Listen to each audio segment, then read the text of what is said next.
those people who can't join us for the time being. So there is something called the syllabus, and this is a very important document, right? So I keep on saying the syllabus. So what we do as teachers is we break down the syllabus into bit by bit, so that is what we cover in each lesson. And those things at the start of each lesson, you have those things called learning objective or learning outcome, where it says candidates should be able to. So as students, you should be able to blah, blah, blah. So if you want to really do well for Cambridge exams, I repeat, for every single Cambridge subject, there is a series of objectives, and these things you need to be able to go through one by one. For instance, this is your stats of matter, and these are the syllabus for the first topic, which you will need. There are only 5, 6, 7 for this topic. Of course, the real content is not just 7 bullet points like that. What I mean is the actual notes, which we covered for like nearly 4 weeks in January, 2 months ago. So that was everything that you need, including the work. And all those work, they basically cover these learning objectives. So you should really go through them and make sure that you can do everything stated in here. For example, describe and explain diffusion. So you know about the fixed essay, which I spent, well, I remember one lesson talking about a couple of points because it's about describing. So there were like 2 or 3 points on diffusion, what happened to the particle. There was also describe and explain the effect of relative molecular mass. This is your very common case study, the common case study of ammonia plus your hydrogen chloride, and they give you the white solid called ammonium chloride. So this solid that you form is not exactly in the middle because these things have different relative molecular mass. Describe and explain the effect of relative molecular mass. These two are different things in the syllabus. There are different learning objectives. There are different kind of case studies. Okay, this is just a general idea of diffusion. This is more towards what actually happens, and therefore you need to be able to explain those things. All of these are stated in the syllabus, just like what we had done for atoms, elements, and compound. Describe the differences, seems really, really small, but at the end of the day, we talk about definitions. 2 or more atoms are chemically combined together to give you a compound. Sorry, I was referring to element, but I just remember 2 or more elements chemically combined together will give you a compound. And don't forget the fixed ratio. You remember your definition, right? So these are 2 or more atoms chemically combined together. So it's not just mixed together, they are chemically combined and they are combined in a fixed ratio. That was part of your work 1, where there was a list of definitions. This is what I meant by, in order to do well, you must keep track of a list of definitions. Your notes are all over the place because they cover each one bit by bit. But when you're ready to review your topic yourself, you need to grab your own paper and start writing down definitions for the things that often comes up. So mixtures will be 2 or more substances. So the substance there could be element, could be compound. And what is important is they're just mixed together. Just like in work 1, the mixture does not have a fixed ratio, unlike compounds. So you could have a little bit of one substance, a lot of the other substance, or they could be just happen to be half and half, or they could just be not in the fixed ratio. Elements, on the other hand, 2 or more, elements only contain 1 type of atoms. So we did those exercises with like the black color and the white color to represent the different atoms. Not too sure where the rest of the class had gone because I would have thought that everyone is at home. Anyway, doesn't matter. So this is the atomic structure in the periodic table, including the isotopes. So this was a lot more than topic 1, but we know that it's not about the number of points, it's rather about the actual content within. So this was what you cover just before your SSRU exam. And there was a bit of disruption, but we still continue, we still persisted, and we kind of have finished all the way until the calculations of these relative atomic masses, working backward with the mathematics, trying to understand what is isotopic abundances of the isotopes. And of course, there are a couple of definitions. First of all, it's about the structure of the atom. This was a story that I think I told you quite a lot of times, so I'm not going to repeat myself. A couple of keywords here. The neutrons and the protons are inside the nucleus. So together they are called the nucleons. So these are the nucleons inside the nucleus of an atom. And then we talk about the relative charges and the relative masses. So I know in your textbooks, or if you go for tuition, your tuition teacher might tell you that it's 1/1.56. No one in the sensible state of mind wants to remember the exact mass ratio. So typically, usually, we just say it's 2,000 times lighter compared to proton and neutron. So an electron has a very light mass. That means when you lose an electron, it's going to have a negligible effect. So that means you don't really see the effect on the mass of the atom, even if you lose one electron. And that was the case in your mass spectrometer, because everything in the mass spec is positively charged, but that means you only lose an electron. So your y-axis, which is isotopic abundances, everything is in English in Cambridge curriculum. Yeah? So you get percentage abundances. And then what you get on the x-axis, they call it mass of a charge, but you have only lost one electrons. So sometimes you will see them on the x-axis, they'll call it mass number, because essentially it tells you how many isotopes you have for the particular atom. If you have 3 isotopes, you'll see 3 lines. They'll have different percentage. You should be able to do percentage times the mass, plus the percentage times the mass, plus the percentage times the mass, divided by 100%, assuming you have percentage abundance. You have also seen question where it is not exactly in percentage. Chlorine 35 to chlorine 37. This is an important case study. It's not stated in there, but you know it's 3:1. This is not percentage. This is 75%, 25%. But because of the 3:1, 35 times 3 plus 37 times 1 divided by 3 plus 1, because instead of summing up to 100%, you sum it up to 3 plus 1, which is 4. You're going to get 35.5. As stated in the periodic table, this is what you call relative atomic mass, because that is not the exact mass of the isotope. That is to do with this particular definition, and that definition is not here, but I remember I stated it in the notes. That is because it's related to this next bit of the topic, which is under here, relative masses. Describe relative atomic mass, average mass of the isotopes. Now, in your notes, you might have to change this slightly, okay? In your notes, I think I might not have included this term isotopes inside the notes definition. So make sure you use the one which is in the learning objective. It's stated as it's averaged out for all the isotopes of an element, which is what you do from that mass spec result. You average out the mass for all the isotopes of an element. So please change that in your notes. It's stated in your learning objective as well at the top of that page. And then a lot of people forget about this thing. Compared to 1/12, the mass of an atom of carbon-12, this is an isotope, carbon-12, 2 bit to the definition, 2 marks there. This first one was covered in topic 1. In topic 1, when you did diffusion, you learn about the rate of diffusion. How fast does one particle diffuse? We need to calculate MR. MR is basically the sum of the relative atomic masses. For instance, you have CO. We know that from the periodic table, carbon is like that, oxygen is like that. So we said that MR is, there is 1 carbon and there is 1 oxygen. So that one is going to be, not 6, but 12 times 1 plus 16 times 1, that give me 28. On the other hand, you will have things like CO2. So that means 1 time carbon, 2 times oxygen. So for the same thing that we do, we sum up. MR is the sum of the relative atomic masses, something you have done from topic 1.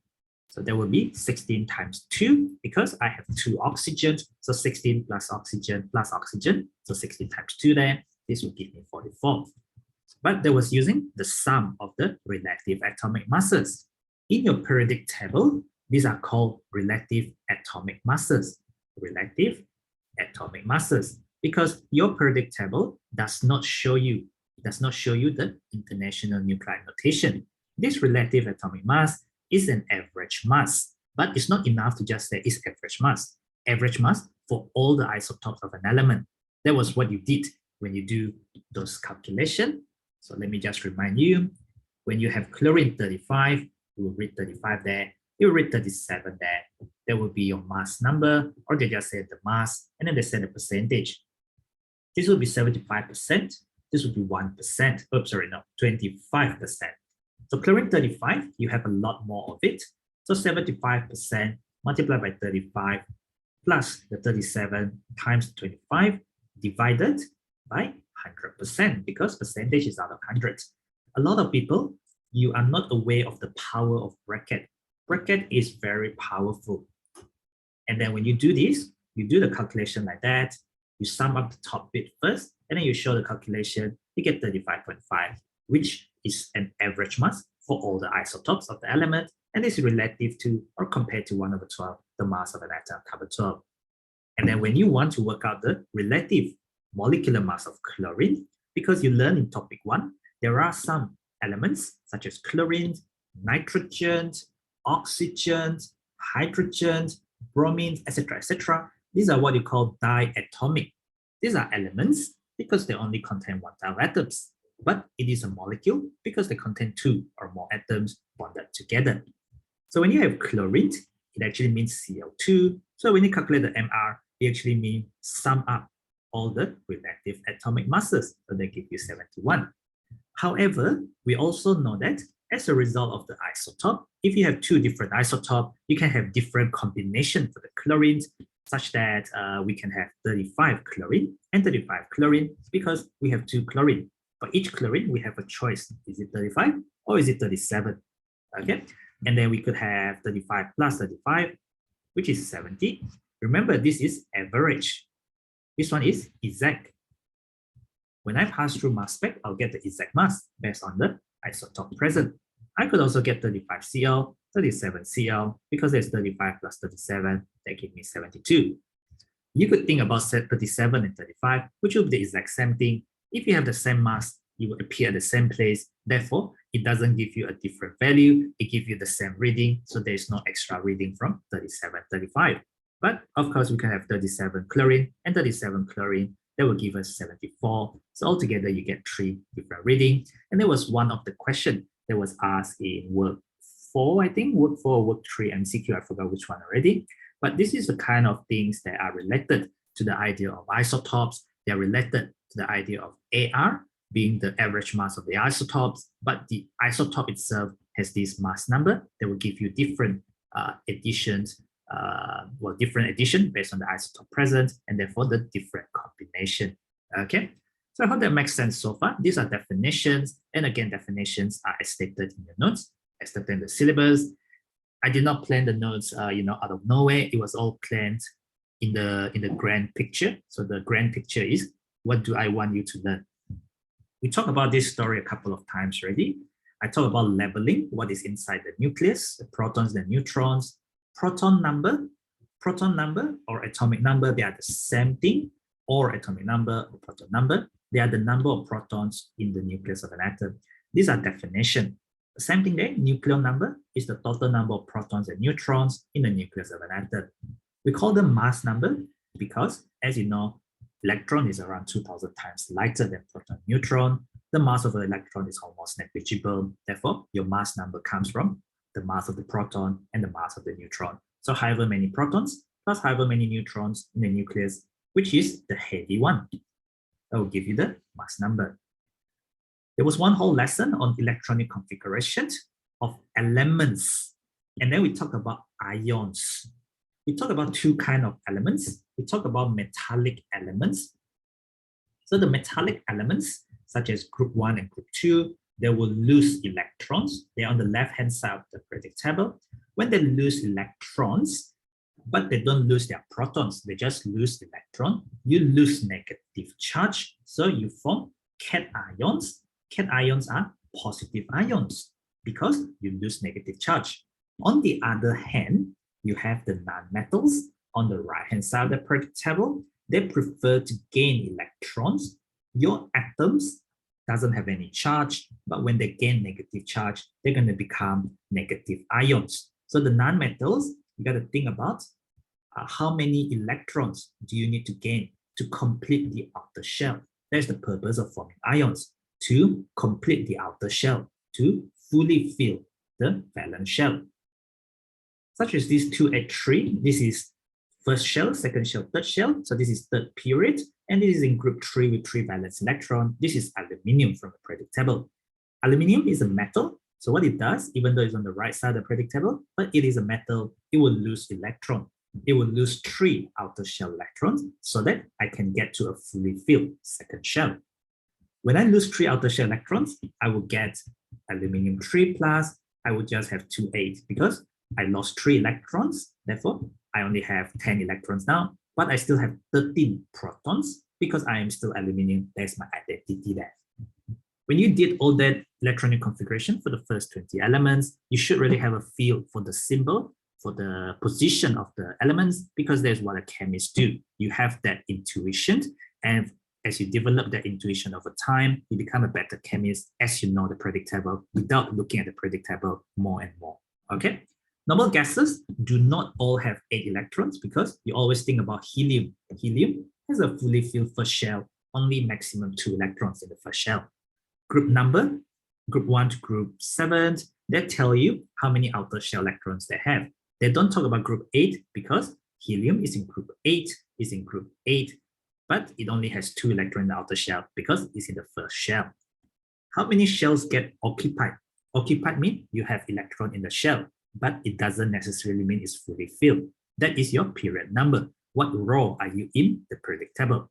First row, second row, third row, because first shell, second shell, third shell, period number is how many shells get occupied, is whichever row you are in the periodic table. Definition of isotopes. So some people say same number of protons, different number of neutrons, but isotopes are the substance. Isotopes are not number. So you got to talk about the substance first.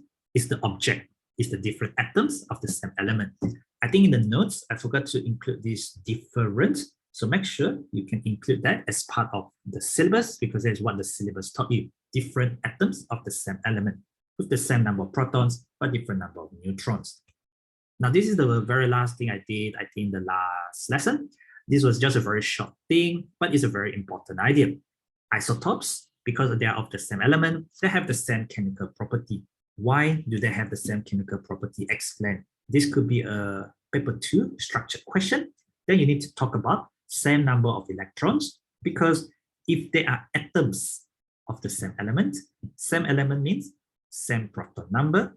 If the number of protons is the same and they are atoms, therefore the number of electrons must be the same as well. So if the number of electrons is the same, that means the electronic configuration must be the same, how you arrange electron must be the same, and therefore it has same chemical properties. Chemistry is to do with how many electrons you have and what is your outer shell, what is your electronic configuration there. Interpreting information on this, these are fill in the table. This is probably the most popular type of question because they come out in MCQ where they try to trick you, and then they come out in structured question where they try to trick you as well. So do not get confused. You have atom and you have ions. So this kind of symbol, it's to the far left. I think I talked about this so many times, you probably get sick of me talking about it already. Smaller number at the bottom, bigger number on top, because this is called the international standard or the nuclide notation. The smaller number must represent the proton or atomic number. The bigger number must represent the mass or the nucleon number. At the end of the day, this one tells you the number of protons, this one tells you the number of protons plus the number of neutrons, because there was part of the definition. Definition is not to be learned just by memorizing. Definition is to be understood and to be applied from time to time. Of course, then you can get the number of neutrons. You can get 12 minus 6, which will give you 6 neutrons. So the top bit, bigger value minus a smaller value, give you the number of neutrons. This thing doesn't tell you about the number of electrons. To work out the number of electrons, you always look, is it atom or is it ion? If you are atom, then you start from same number of electron as the protons, because negative charge, positive charge must balance out since atom does not have any charge. But then this is real atom, so it just has 6 electrons. On the other hand, this is Cl minus, it has a -1 charge, so it must have 17 plus 1, which is 18 electron, such that you have 35, 17 Cl minus. You must have 17 protons, but you must have 17 plus 1, which is 18 electron. 1 extra electron than proton, 1 extra negative than this. Therefore, overall is -1. The atom has gained 1 electron. Chlorine atom is 287. Atom gain 1 electron. This one becomes 288 because this non-metal in group 7, they want to gain 1 extra electron because they want to go to a fully filled valence shell, to a fully filled outer shell. That's the purpose of filling up the valence shell so that they get to a fully filled valence shell, and the charge of that ions will follow. The identity doesn't change because it's still 17 protons as the atom, but you now have 18 electrons because the atom gains 1 electron. Non-metal gain electron. This is group 7 non-metal. They gain 1 electron to go to a fully filled outer shell. You have a -1 charge. Okay, I just want to spend 1 minute asking you about this question. Okay, I'm going to ask you this question now. So if you have X2 plus, the electronic arrangement, okay, I want you to tell me what is X. Doesn't matter, okay? This charge is just made up, okay? If the electronic arrangement is 288, what is X? So this X2 minus has this electronic configuration. What is X? That's the question. What element is X? Use your predict table and try to think about this, okay? I'll ask any of the participants who are around. So everyone do give it a try, please.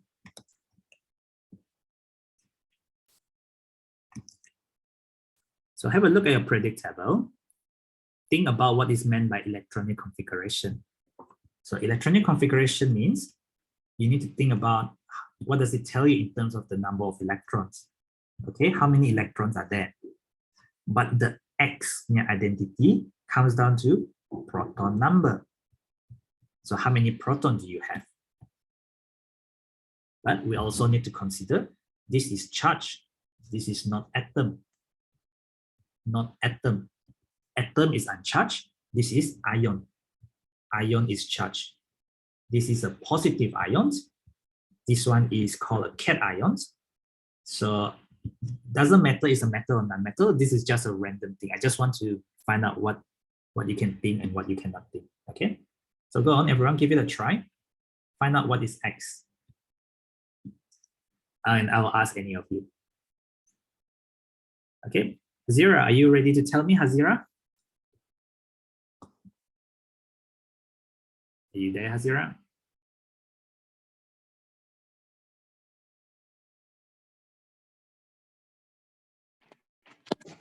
Hi, sir. It's X is argon. The proton number is argon. You think X is argon? There is Hazira. I think X is. Okay. Yeah. Hazira said X is argon. Okay. All right. Thank you, Hazira. What do you think, Shami? Any thoughts, Shami?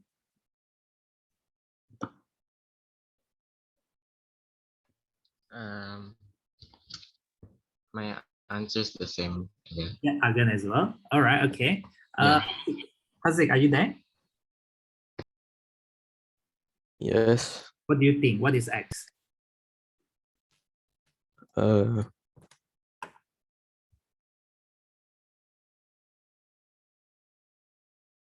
If you're not thinking the whole time I ask people. Come on, what do you think? Also the same. Also the same. Okay, I'll tell you, all three of you are wrong. Okay, now why did I say you're wrong? Because you do not understand the idea. This is what I talk about in your work. I say atom versus ion. This is ion. Okay, this is 2 plus. How many electrons do you have? Well, almost all of you know 2 plus 8 plus 8 give you 18 electrons. No problem.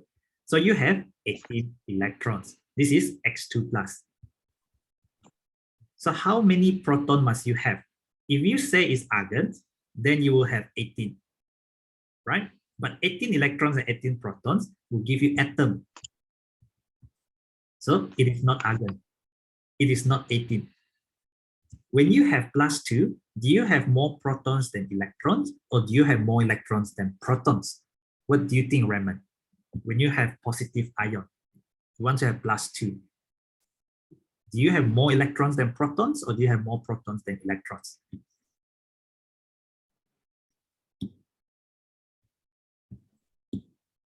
Are you there, Raymond? Proton than electron. More proton than electron because you have more positive charge than negative charge. This is fixed. I cannot change this because this is for the ion. I cannot change this. I cannot change this. You cannot change this randomly. Raymond said must have more proton than electron if you want to have +2. +2 means you have 2 extra protons than electrons. I cannot change this, but I can change this. So how many protons are there, Raymond?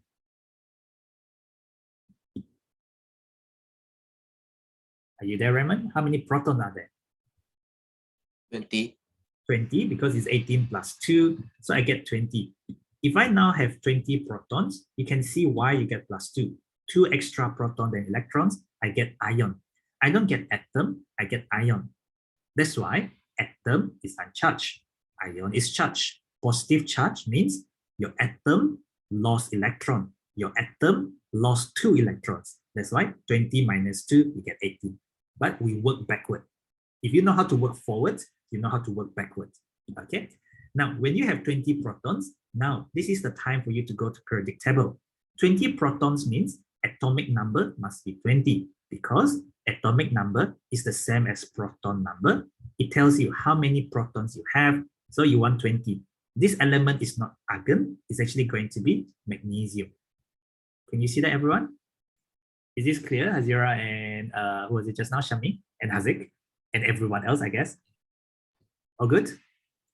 All right, let's try another one. Okay, let's try another one.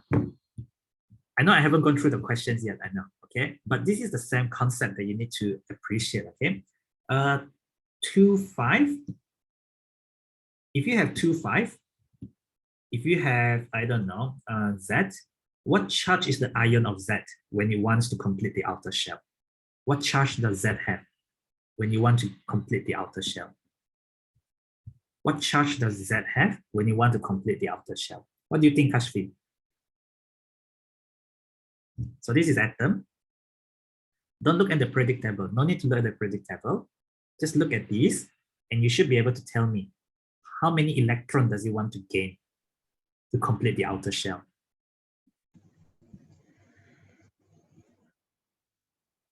So this is first shell. This is second shell. First shell is completely filled. Second shell is not completely filled. So this is your outer shell. So how many electrons do you need to gain? I talk about gaining because group 5 outer shell electron is group 5, group V. So how many electrons does it need to gain to complete the outer shell, Kashfi? And 2. So 5 plus 2, what do you get?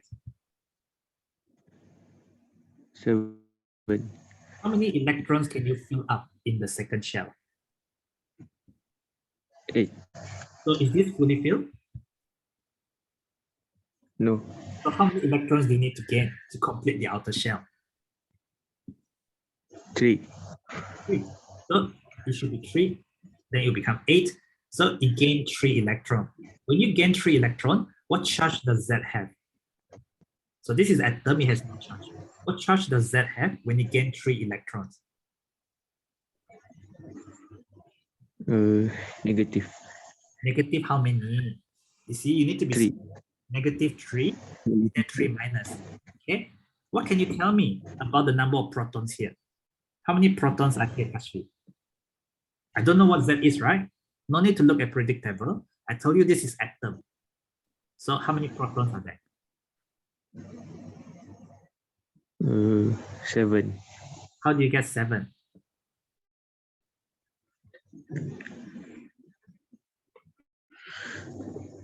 Well, you need to be able to explain in paper 2, right? If you can't explain and you just randomly do things, that is where you will go wrong. So tell me, how do you get 7?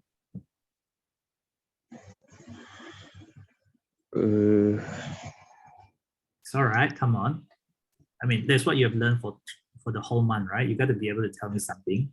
What makes you say it's 7?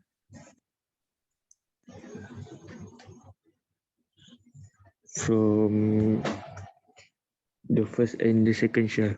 These are called electron. These are called electron arrangement. Okay, how do you arrange your electron? So how many electrons are there, first of all, in the atom? How many electrons are there? You said first shell, 2 electron, second shell, 5 electron. So 2 plus 5 is 7 electron. And then you should have follow up is an atom. Atom is uncharged. If atom is uncharged, the number of protons must be equal to the number of electrons. It must be 7 protons equals 7 electrons. Atom, no charge. Now, when I form the ions, according to you, Z3 plus. So how many electrons is that? Yes, Kashfi, waiting for you. Do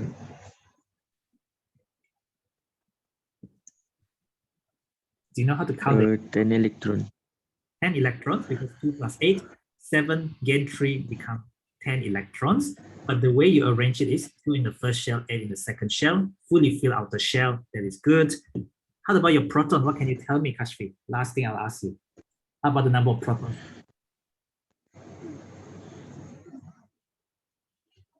10 proton. So is this an atom or is this an ion? Ion. Ion. So does the charge cancel out or does the charge not cancel out?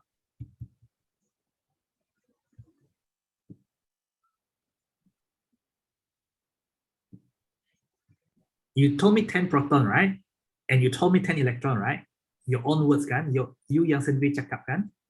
So does this give you any charge?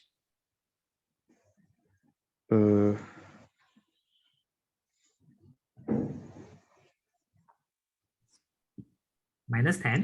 No. Plus 10 equal to 0. So no charge. 3 minus. What does that mean? It goes back to the very concept. Do you know your primary school mathematics or not? We gain 3 electrons. We did not disturb the proton. We are not changing the nucleus. No change to the nucleus. The nucleus contains the protons and the neutrons. It's not 10, it's 7. Still the same element. Why? The symbol is still the same. Same element. We gain electron, we don't change the proton. Now 3 extra electron, then proton, 3 extra negative, then positive, therefore 3 minus charge. Explain why it's 3 minus. Because it gained 3 electron. Explain why it gained 3 electron. Because you have 5 in the outer shell, you want to gain 3 electrons to complete the outer shell. When you gain 3 electrons, the atom has 3 more electrons than the protons. Therefore, it becomes a minus 3 charge ion. Okay? Anyway, not too sure what you have done for the last month or so. Okay? This is why 2 minus. It has 2, 8, 8. What is y? Come on, everyone, give this a go.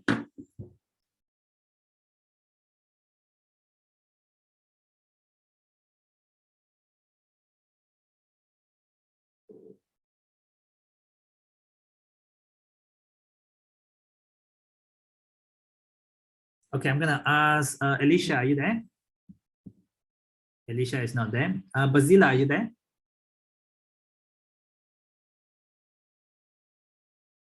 Bazila is not there. Adri, are you there? Yes. Okay, what is y?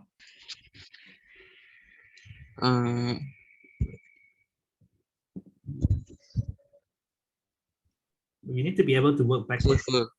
Sorry? Sulfur. Sulfur. Okay, tell me why. Because -2. Okay. So what else? What else can you tell me? What does Minus 8. minus 8? What do you mean by minus 8? Dia punya apa nak? Hang on. Orang putih nak faham. Westerner don't understand Malay.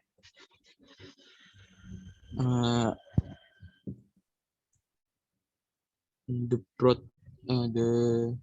electron. How many electron total do you have?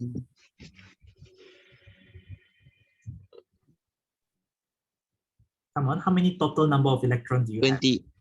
20. Are you sure? 2 plus 8 is 10 plus 8. Are you sure you passed your PSR math? 18. Okay. What else can you tell me? -2 charge. -2 charge means how many protons? 2 extra proton or 2 lesser proton? 2 lesser proton. Yep, because you have extra electron. That's why you dapat -2 charge. So 18 minus 2 is Yes. 16 protons. Now 16. you can see 16 protons, 18 electron, 2 extra negative than positive, and therefore identity. Therefore, Y must be sulfur according to your Yes. logic. Well, of course, you must be able to explain this, and this is what you run through in your head. And this is what you run through when you try to check your answer. Okay, so that's pretty much everything that I want to cover with you today. Okay, thank you, Adri. I just very quickly go through work 3. I'd like to Welcome. I'd like to go through work 3. So in terms of the definitions, you should be able to go through what I just went through. These are straight from the syllabus. I think this was the one where I kind of messed up my definition in the notes. Just make sure you include this thing, the average mass for all the isotopes of an element. As you know, that was what you did. The percentage abundance times the mass of that isotope plus the other isotope plus times the percentage abundance. Basically, these are stated in the syllabus. Also stated in the syllabus, some people couldn't calculate this. You should be able to press your calculator quickly. Percentage times the mass plus percentage times the mass. Because I'm using percentage, I divide by 100. Now, this thing was very badly done, but it was basically what I just did with you just now. What I just did with you just now was I write out this thing, but then here it shows you the electronic configuration like this. It's the same story. If you were able to do what I just showed you, you should be able to do this. Counting, yeah? Positive ions come from metals. They come from metal usually, but not always, okay? Because it could be something else. So the metal has lost 1 electron, the metal has lost 2 electrons. The non-metal gain 3 electrons, the non-metal gain 1 electron, the non-metal gain 1 electron. This is atom, and this is atom, no charge. These are electronic configuration. These are electrons. These are not protons, these are electrons, because these are electronic structure, electronic arrangement, electronic configuration. Atoms of noble gases, atoms. You got to choose, you only have 3 choices, A, F, or H. F is definitely incorrect because these are not fully filled outer shell. So only A and H. Ion of group 1. Group 1 is a metal. Metal lose 1 electrons. If you think about all your group 1 metal, you will have lithium, which is 2,1, sodium 2,8,1, potassium 2,8,8,1. You lose that, you get Li+. You lose that, you get Na+. You lose that, you get K+. You're looking for a +1 cation, so that has to be that. It's a lithium atom, 2 electrons, but positive charge. So that means you must have 3 protons. Therefore, 3 protons for the atom. So 3 protons missing is lithium. Group 5, non-metal, gain 3 electrons, so must be 3- charge. A pair of ions, so this one you will learn more in ionic bonding topic, but essentially it has to be cation and anions because a pair of ions, positive will repel positive, negative will repel negative. It has to be positive and negative. They have to have the charge cancel out. So +1 must have 2 of them and -2, or you can have -1, 2 of them, and 1 of the +2. This thing was quite badly done. People realized that this second shell is not completely filled, 2, 4, 6, but people forget that all the second period elements don't have a fully filled second shell. So you cannot just say second shell is not fully filled. You should say and include and describe second shell is not fully filled before filling in the third shell. Or you could say the third shell is already got electron in it. You are already filling in the third shell before completely filling in the second shell. That is the mistake. Okay, so hopefully people are all right. This was what I just did with you guys for like the last 2 or 3 questions. Hopefully it makes sense now.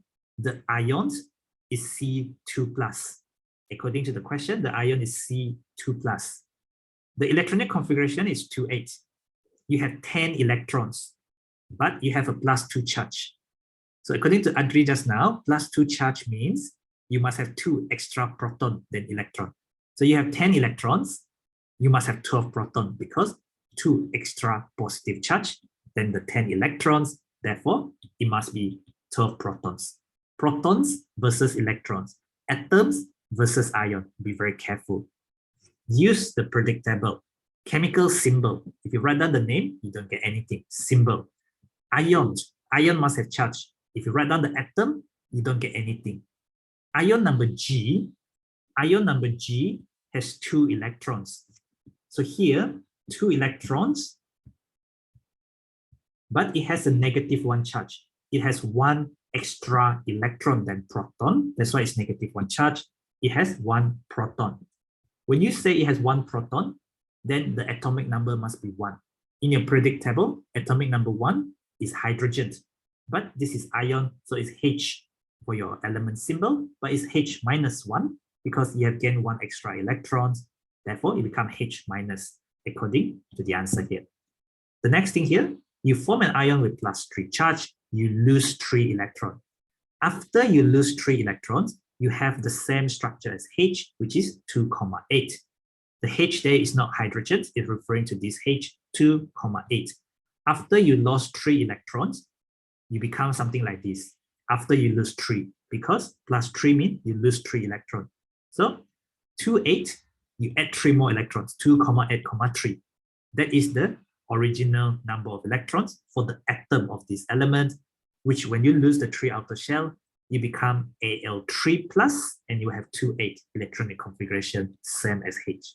Hopefully that makes sense to you. People are generally okay with this, except for a couple of people who cannot do math. People are generally okay with this, except for some really weird math. And if you can't do the math properly, I am sorry, you just can't do science stream at all. There will be a lot more difficult math coming up in physics as well as in math and also in chemistry. We divide the whole thing by 100. We don't just skip the 100 anyway, because this is out of percentage. Move up the 100 to the other side, use your calculator, you get 1600.44. I don't want to talk too much about it, but some people don't know how to use calculator, all right? Now this thing here is even badly done by some people. This is your algebra. You are given the answer here. Previously, you were told to find this by having all of this value, but now you're given this value, you don't know this. This is the unknown mass number, the isotopic mass. This is the percentage of the unknown. This is your algebra. You don't know. This is what you know. Sum up what you know. Move up to the other side and do the math. 1 significant figure, 2 significant figure, 3 significant figure. Give your answer to 3 significant figure. Read the question there. Now to work number 4. So these are multiple choice questions. It's impossible to just give you the answer like that, but since time is running out, in fact, I think I already given you the answer when you guys were in class. So I just like to use the last 4 minutes for you to ask me anything you want me to go through in this multiple choice question. Is there anything specifically you want me to go through? Because I already gave you guys all the answers, right? Anything in particular you want me to go through? Anything I don't have time to go through, you're supposed to go through on your own. The work tutorial is already online. If you click on the atomic structure playlist again, it should be available and you can view it already. Anyway, any particular question in this MCQ you want me to go through? Are you there, Bazila? Are you there, Bazila? Are you there, Bazila? Are you there, Bazila? Okay. Anyway, any particular questions, anyone? You want me to go through? No, sir. Okay, if you're fine with this work, it's fine. But let me tell you, your MCQ paper was super clean. Most of you, your MCQ paper was super clean. The cleaner your MCQ paper is, the more mistake you will make. With this topic especially, it's not just reading, it's also calculations. I will always go P plus, E minus, and N, because I know with this topic specifically, it's all about counting protons, electrons, and neutrons. And therefore, even though it's a statement like this, I should really be prepared to write down P plus, E minus, and N. Don't worry about, because it is multiple choice question, I will tell you eventually that you don't submit the question paper. You never submit the question paper. You only submit a piece of paper with the A, B, C, D only in the real Cambridge exam. So you can write whatever you want on the question paper. All right, but in the meantime, you obviously submit to me a question paper. So make sure your working is a bit tidy so that you can read and label. Please label, yeah? In math, it's very, very bad, okay? Obviously, you're not going to write as much as me in your real exam because it's all about speed, how fast you do things in the real exam. But if you don't show your working, when you want to come back and check your work, you'll be doing everything from the very beginning again, because what did you do 5 minutes ago, 30 minutes ago? So I'm reminding you, yeah, okay, you need to plan ahead. That's why in exercise, in homework, you make it a habit. And when you don't have the good habit of annotating, annotate mean you circle or you underline or you take note of whatever the questions, because everything comes down to reading atom or ion, that kind of stuff. This is a calculation question, so obviously it's all about working.